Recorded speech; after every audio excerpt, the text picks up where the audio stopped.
주희쌤과 함께 나만의 국어나무 기르기. 안녕하세요. 핵심 콕콕 3주 참국어 주희쌤이에요. 자, 이렇게 우리 친구들 1강으로 만나게 돼서 너무너무 반갑습니다. 일단은 중학생이 됐어요. 네, 어때요?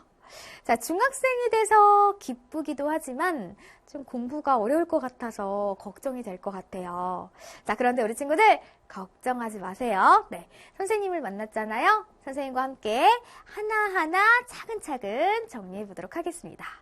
자, 우리 친구들 국어. 네, 초등국어와 중등국어는 좀 많이 다르죠. 책을 받아보고 어떤 생각이 들었어요? 우선은 초등학교 때는 출판사별로 나눠지지 않았는데 중학교에 와서는 출판사별로 나눠져 있어서 좀 충격을 먹었을 거예요. 그쵸? 자, 그 중에서 우리 친구들은 창비 교과서입니다. 네. 그리고 내용을 보셨어요? 네. 내용 보니까 어렵죠. 그쵸? 자, 그런데 우리 친구들 걱정하지 마세요. 중등국어는요, 초등국어와 연계되어 있습니다. 그러니까 우리가 전혀 모르는 새로운 내용을 배우는 것이 아니라 초등학교 때 배웠던 내용이 좀 더 깊게 들어가는 거예요. 그리고 용어들이 좀 어려워져요. 한자어로 바뀌면서 좀 어려워져요. 그런데 선생님이 하나하나 연계해서 차근차근 알려드릴 거예요. 그러니까 걱정하지 않으셔도 돼요. 자, 우리 친구들은 선생님 믿고 잘 따라오시면 돼요. 끝까지 꼭 완강하셔야 돼요. 네. 자, 우리 1단원, 우리는 중학생이다. 소단원 1의 제목은 비유와 상징입니다. 소단원명, 비유와 상징. 자, 시에서는요, 문학작품에서는요, 비유와 상징이라는 표현 방법을 통해서 작가가 말하고자 하는 바를 더 효과적으로 전달합니다. 그렇기 때문에 우리 친구들이 비유와 상징의 표현 방법을 알면 작품을 제대로 감상할 수가 있습니다. 자, 오늘 그 첫 번째 시간인데요. 오늘 열매부터 한번 확인해 보도록 할게요. 짠! 자, 오늘의 열매는 시의 핵심 개념입니다. 우리가 시 들어가기 전에 시가 무엇인지 알아야 되겠죠. 오늘은 선생님과 시, 갈래의 특성을 정리해 보도록 하겠습니다. 정말 기본이 되면서도 우리 친구들이 앞으로 2학년, 3학년 때까지 국어 공부를 할 때 정말 중요하고 핵심이 되는 부분이거든요. 오늘 완벽하게 정리해 보도록 할게요. 우리 친구들은 열매를 따기 위해서 오늘 열공하셔야 돼요.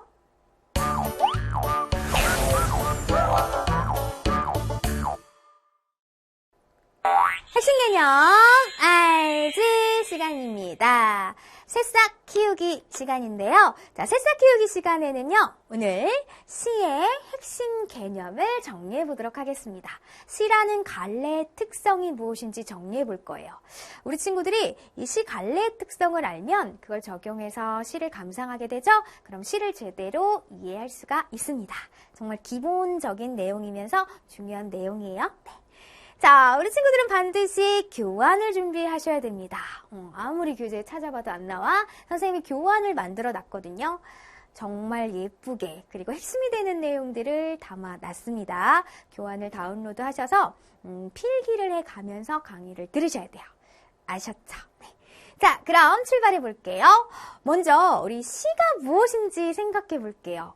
우리가 시를 공부하긴 했어요. 초등학교 때도 시는 공부했잖아요. 그쵸?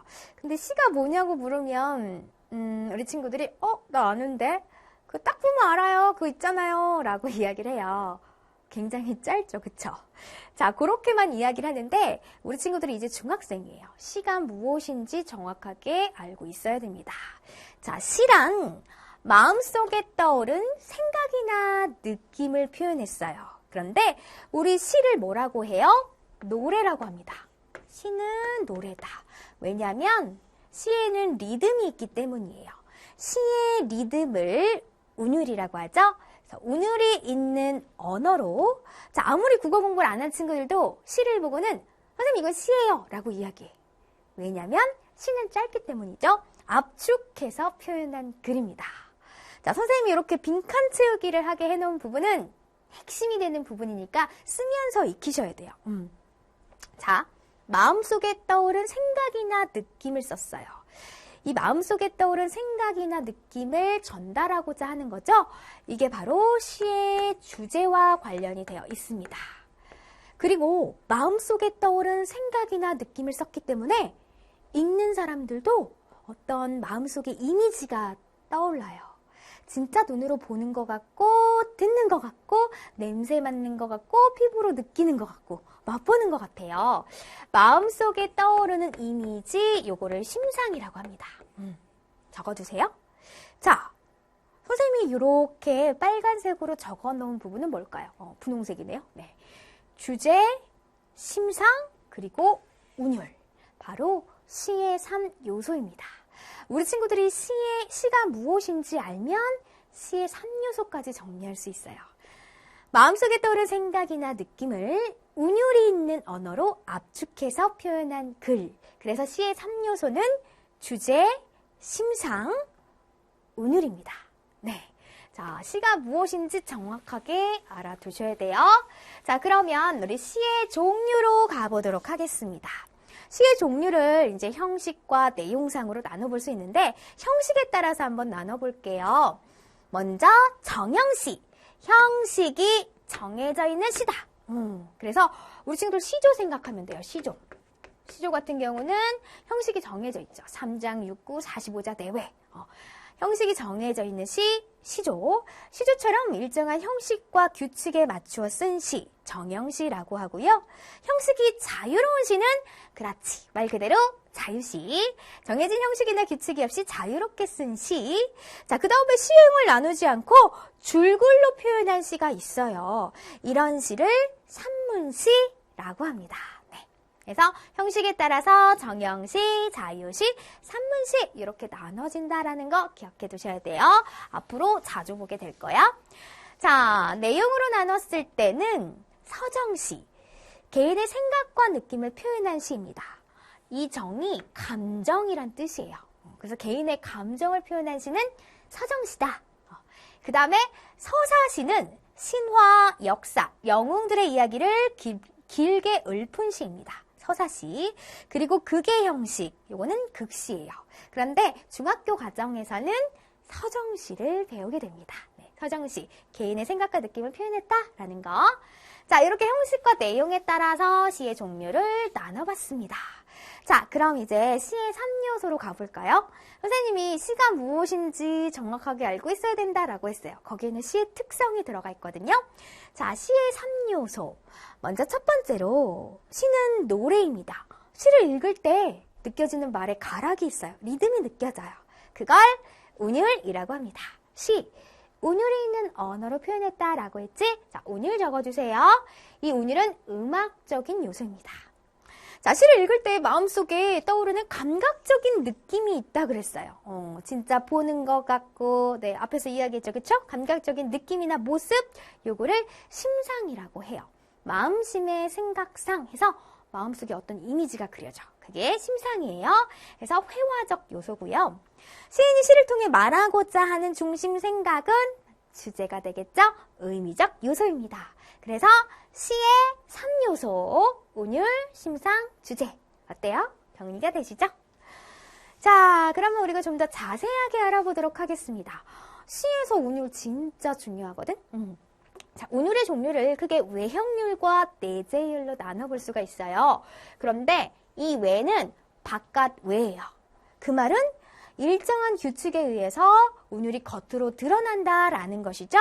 그거는 외형률이라고 합니다.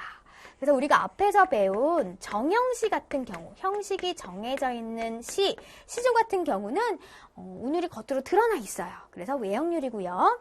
자, 내재율, 이 내자가 안내자예요. 그래서 겉으로 명확하게 드러나진 않지만 은근히 느낄 수 있는 운율, 운율이 안에 있다라고 보시면 돼요. 해서 요거는 이제 자유시에 해당합니다. 자유시는 내재율. 외형률, 정형시, 내재율, 자유시. 되셨죠? 네.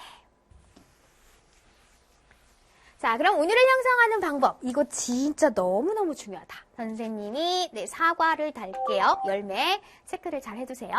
운율을 형성하는 방법. 운율을 형성하는 방법은 크게 적어두세요. 반복입니다. 얘들아, 반복이라고 하는 건 2번 이상 나오는 거예요. 2번 이상 반복되면 리듬이 생긴다? 네, 그게 바로 운율입니다. 반복을 통해서 생겨요. 먼저 첫 번째로 같은 같은 단어, 같은 구절의 반복입니다. 음이 반복돼도 운율이 생기고 단어가 반복돼도 구절이 반복돼도 운율이 생겨요. 얘 볼까요? 산에는 꽃 피네, 꽃이 피네, 갈봄 여름 없이 꽃이 피네. 자, 꽃 피네, 꽃이 피네, 꽃이 피네. 어때요? 같은 구절이 반복되니까 운율이 생기죠. 네. 자, 두 번째 볼까요? 일정한 글자 수의 반복입니다. 글자 수의 반복도 운율을 형성해요.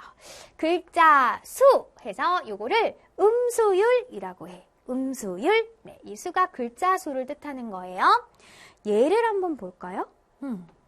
비오자, 세 글자죠. 장독간에 네 글자. 봉선아, 세 글자. 밥만 벌어, 네 글자. 해마다, 세 글자. 피는 꽃을, 네 글자. 나만 두고, 네 글자. 볼 것인가? 네 글자. 자, 세 글자, 네 글자가 반복되고 있죠. 그래서 3, 4조가 되는 거예요. 음수율, 글자 수의 반복. 이렇게 기억하시면 돼요. 자, 세 번째는 바로 음보수의 반복입니다. 요거를 음보율이라고 해요. 자, 이 보자가 걸음 보자예요. 우리 3보 앞으로 했을 때는 세 발자국 앞으로 가죠. 그죠? 세 걸음 앞으로 가요. 자, 바로 끊어읽기 단이라고 볼 수 있습니다. 자, 돌담에 속삭이는 햇발같이. 하나, 둘, 셋. 한 걸음, 두 걸음, 세 걸음. 몇 음보예요? 그렇죠. 3음보예요. 풀 아래 웃음 짓는 샘물같이. 3음보. 3음보가 반복되고 있습니다. 이런 음보수의 반복. 네, 리듬을 만들죠. 운율을 형성한다라는 거. 음보율 기억해 주시고요. 자, 다음은요. 같은 위치에서 같은 음이 반복이 되는 거. 아니구나. 같은 문장 구조의 반복입니다. 네, 문장 구조. 물새는 물새라서 바닷가 모래밭에 알을 낳는다. 보얗게 하얀 물새알. 산새는 산새라서 숲을 둥지 안에 알을 낳는다. 알락알락 얼룩진 산새알. 자, 여기 보면 뭐뭐는 뭐뭐라서 뭐뭐에 알을 낳는다. 뭐뭐는 뭐뭐라서 뭐뭐에 알을 낳는다. 같은 문장 구조가 반복되고 있습니다. 어때요? 리듬이 생기죠. 운율을 형성하네요. 자, 다섯 번째는 의태어와 의성어의 사용입니다. 우리 초등학교 때는 모양을 흉내내는 말이라고 했어요. 이게 모양태거든요. 그런데 이제 중학교에 와서는 의태어. 그리고 의성어. 이 성자가 소리 성자입니다. 초등학교 때는 우리 소리를 흉내내는 말 이렇게 배웠잖아요. 중학교 와서는 의성어. 의태어와 의성어의 사용도 운율을 형성해요. 여기 보면 이글이글이라는 의태어가 나와 있어요. 불꽃이 막 잇따라 일어나는 모양을 흉내낸 말인데요. 이 의태어는요, 이미 반복되어 있습니다. 이글, 이글. 그렇기 때문에 이런 의태어의 사용은 운율을 형성합니다. 의성어도 마찬가지예요. 자, 여섯 번째. 같은 위치에서 같은 음절이나 단어를 반복하는 것. 바로 음위율입니다. 같은 위치에서 같은 음절이나 단어의 반복. 한번 얘 볼까요? 돌담에 속삭이는 햇발같이. 풀 아래 웃음 짓는 샘물같이. 같은 위치에서 같은 음절, 단어가 반복되고 있죠. 음위율. 네, 운율을 형성합니다. 되셨나요?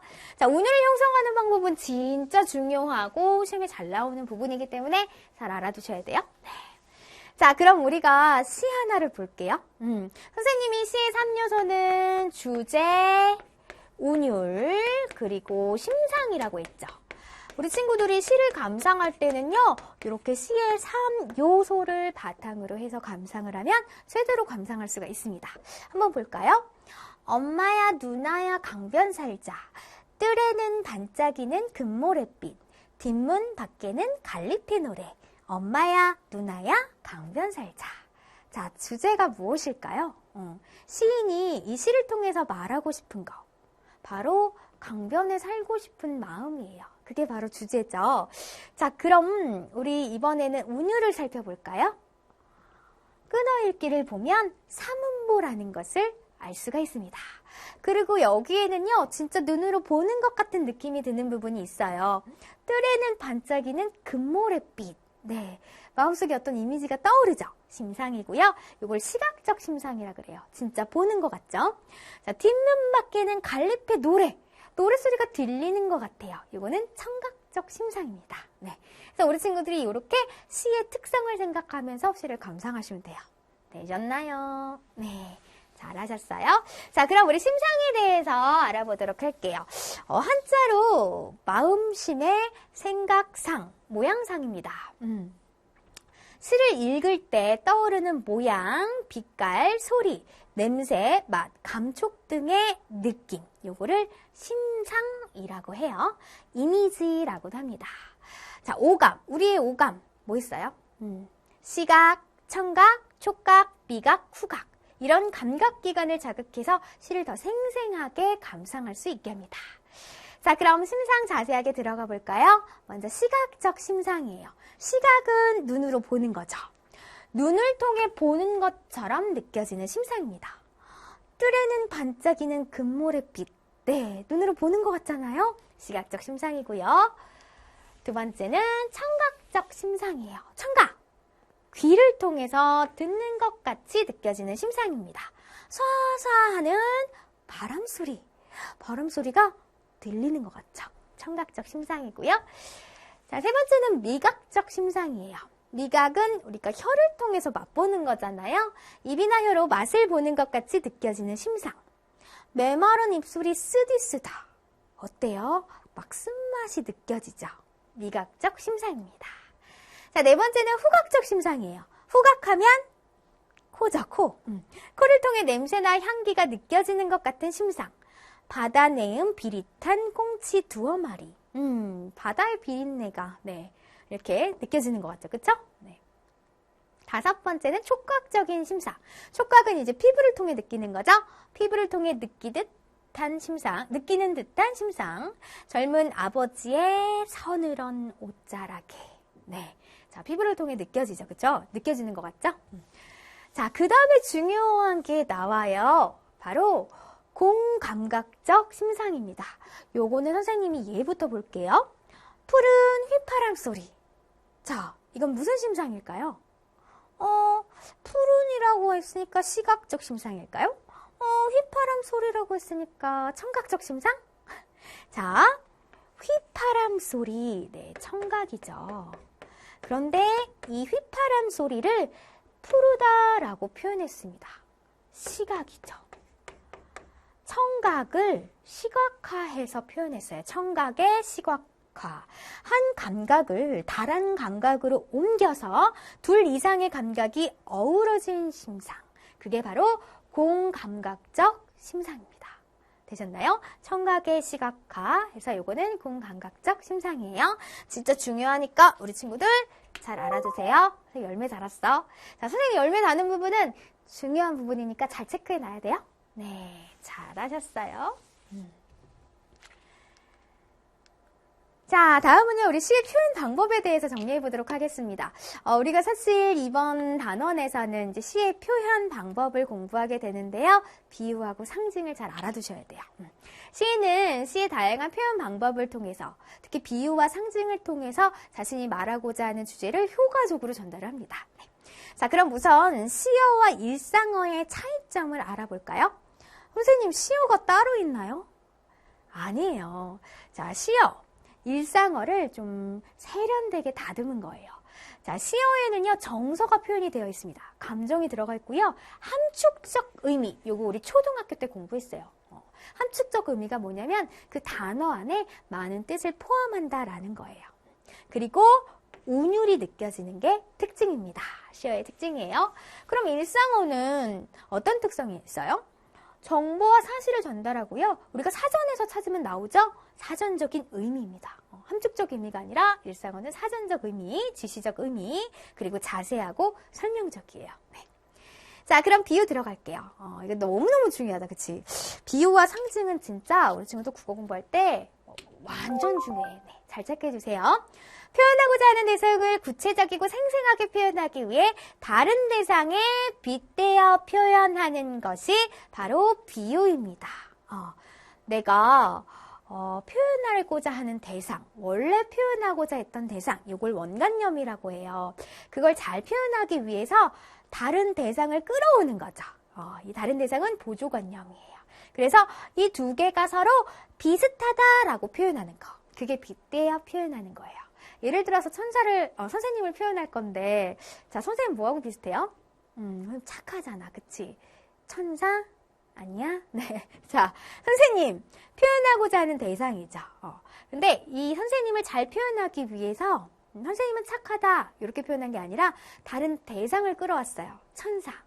그래서 선생님은 천사 같다. 천사이다. 네. 이렇게 선생님과 천사가 비슷하다, 빗대어 표현하는 방법을 비유라고 합니다. 이건 우리 초등학교 때도 공부했었죠? 네. 자, 그럼 특징을 알아볼게요. 원관념과 보조관념은 둘 사이에 유추가 이루어질 수 있는 유사성이 있어야 돼요. 그러니까 한마디로 공통점이 있어야 돼. 닮은 점이 있어야 돼. 그러니까 선생님이 천사하고 비슷해야 돼. 닮은 점이 있어야 된다라는 얘기예요. 자, 이렇게 비유적 표현을 사용하면 표현을 더 구체적이고 생생하게 그리고 선명하게 표현할 수가 있습니다. 선생님은 착하다 하는 것보다 선생님은 천사 같다 했을 때 어때요? 더 생생하게 느껴지죠. 더 구체적으로 표현할 수 있죠? 네. 자, 종류 알아보도록 하겠습니다. 이거는 뭐 우리 친구들이 많이 들어봤을 거야. 이 종류도 잘 알아두셔야 돼요. 자, 직유법. 이거는 직접 비유한다 이렇게 생각하시면 돼요. 직접 연결어를 사용해서 빗대어 표현한다. 그래서 어떤 연결어를 사용하냐면 뭐뭐 같이, 뭐뭐처럼, 아니면 뭐뭐인 듯, 뭐뭐인 양 이런 직접 연결어를 사용해서 비유하는 방법입니다. 뭐뭐같이, 뭐뭐처럼 이런 표현이 나오면 직유법이에요. 내 누님 같이 생긴 꽃이요. 자, 꽃을 표현하고자 했어요. 이게 원관념이죠. 그런데 누님 같다라고 했습니다. 누님의 빗대어 표현했죠? 누님은 보조관념이에요.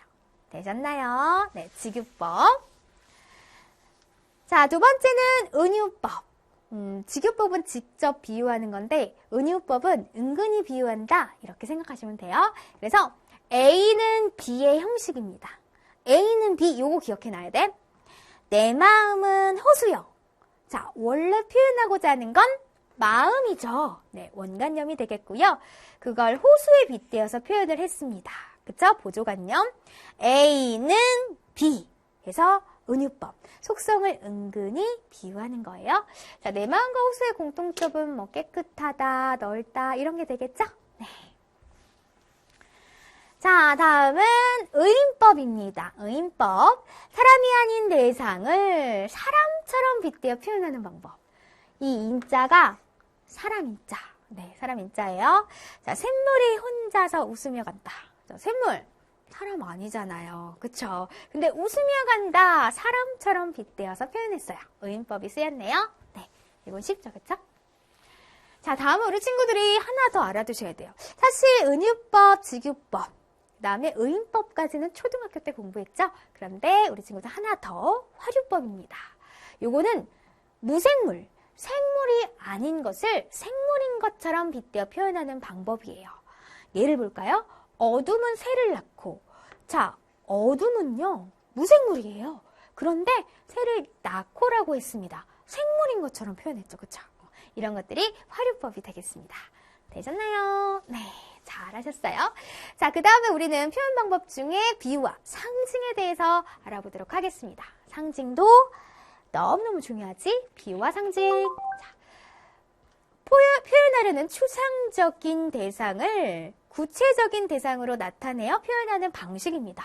자, 추상적인 대상이라고 빠졌네요. 대상을 구체적인 대상으로 나타내어 표현하는 방법이에요. 자, 이렇게 얘기하면 좀 선생님 무슨 말인지 어려워요 하는 친구들이 있을 거예요. 네, 설명해 드릴게요. 자, 비둘기. 비둘기는 평화의 상징입니다. 그쵸? 그리고 별, 꿈과 희망의 상징입니다. 자, 그럼 볼까요? 평화, 꿈, 희망은 눈에 보여요? 보이지 않아요? 보이지 않아요. 자, 보이지 않는 것. 추상적인 사물이라고 해요. 관념이라고 해요. 이런 것들을 비둘기 별. 자, 비둘기 별은 눈에 보이죠. 그쵸? 눈에 보이는 구체적인 사물로 나타내는 방법. 이게 바로 상징입니다. 아, 눈에 보이지 않는 추상적인 걸 눈에 보이는 구체적인 것으로 나타내는 거구나. 이렇게 생각하시면 돼요. 되셨나요? 네. 표현하고자 하는 대상은 드러나지 않고 빗대어 표현하고자 하는 대상만 독립적으로 나타납니다. 이 말은 자, 표현하고자 하는 대상은 원관념인데 원관념은 드러나지 않고 보조관념만 나타난다라는 거예요. 네. 자, 특징. 원관념을 생략한 채 우리 앞에서 얘기했죠? 보조관념만으로 의미를 포괄적으로 표현한다는 점에서 비유하고는 차이점이 있어요. 비유와 상징의 차이점, 요거 문제로 잘 나와요. 네. 또 원관념과 보조관념의 대응관계. 자, 비유는 1대1이에요. 원관념 하나, 보조관념 하나. 그런데 상징 같은 경우는 1대 다수입니다. 즉 여러 가지 의미로 해석할 수 있다라는 거예요. 다의성을 지니고 있다. 기억하자. 네. 요거는 선생님하고 시 공부하면서 또 자세하게 알아보도록 하겠습니다. 자, 풀이 눕는다. 비를 몰아오는 동품에 나부껴 풀은 눕고 드디어 울었다. 자, 풀. 어떤 의미가 있을까요? 가장 흔한 존재. 한없이 연약한 존재. 억세게 자라는 끈질긴 생명력 등을 상징합니다. 이런 의미에서 민중을 뜻한다라고 볼 수가 있어요. 그래서 우리 친구들이 시를 읽을 때는 비유적 표현, 상징적 표현의 의미를 잘 파악하면서 읽어야지 제대로 감상할 수가 있습니다. 자, 이렇게 해서 선생님과 오늘은 시에 대해서 공부를 했습니다. 조금 어려울 수 있어요. 그런데 정말 중요한 부분이니까 확실하게 정리를 해주셔야 돼요. 이제 선생님과 함께 열매를 따보도록 하겠습니다.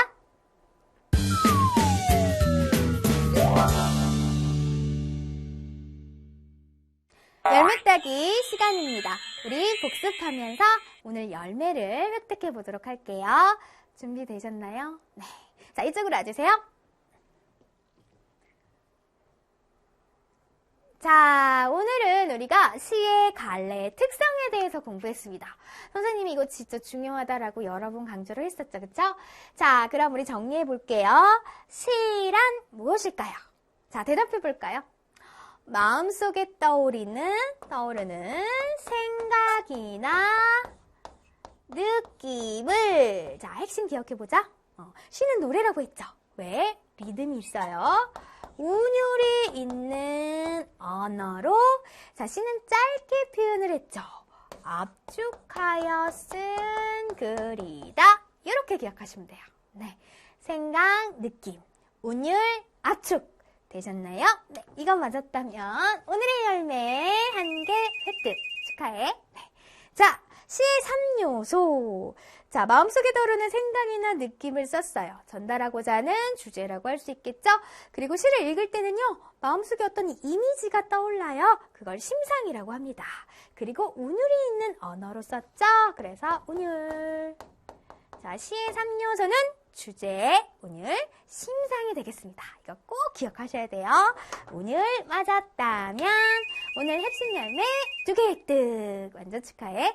자, 우리 친구들이 열매 따기 하는 부분은요, 게시판에 복습하셔야 돼요. 선생님, 우리 열공이들이 공부를 잘하고 있나 굉장히 궁금합니다. 그러니까 게시판에다가 복습을 꼭 해주세요.